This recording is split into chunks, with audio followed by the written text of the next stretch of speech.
Şərq Türkistandan kelgan xoş xəbər muhaciretlik Uyğurlarını hayajonga saldı. Bugün ictimai uçur vasıtaları tarqalgan xəbər muhaciretlik Uyğurlarını hayajonga saldı.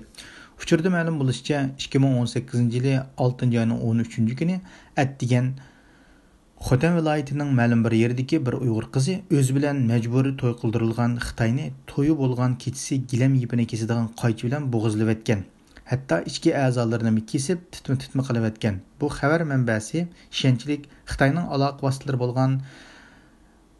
vositalari bilan aloqalashgan bo'lg'achqa kasmi yuzi chiqarilmadi. Shundaqdimi bu xo'sh xabarni bir kun keyin bo'lsa-mu qarindoshlar bilan o'rtoqlashgim keldi deyilgan. Bu xabar tarqalgandan keyin xabarni Sharq Turkiston bilan aloqalashib dalillash mumkinchiligi bo'lmagan bo'lsa-mu, Xitoy tajovuzchilarining bunda xabarlarni qamal qilish aniq. Hamda yaqindan buyon Sharq Turkistonga yuqori ta'minot bilan yerlashib kelayotgan Xitoy ko'chmanlarining bu xabarni anglab qo'rqib ketishining oldini olish hamda bu Uyg'ur qizining jasoratidan boshqa Uyg'ur qizlarining majburlanib yotib qilingan Xitoylarni bo'g'izlab tashlashiga sababchi bo'lib qolmaslik uchun bu xildagi xabarlarni qattiq qamal qilayotganligi ma'lum.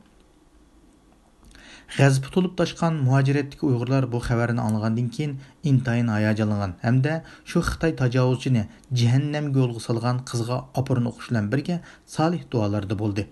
Ba'zi inkaslarda bu voqea Sharq Turkiston xalqining muhaciretdagi Uyg'urlar qilgan ro'ziyatlik katta sovg'ati. Biz Sharq Turkiston xalqiga qanday sovg'at bera olamiz? Allah bizlarni pat muddatda bu sovg'atga yarasha katta sovg'at qaytarishga nasib qilsin degandek munozaralar bo'lindi.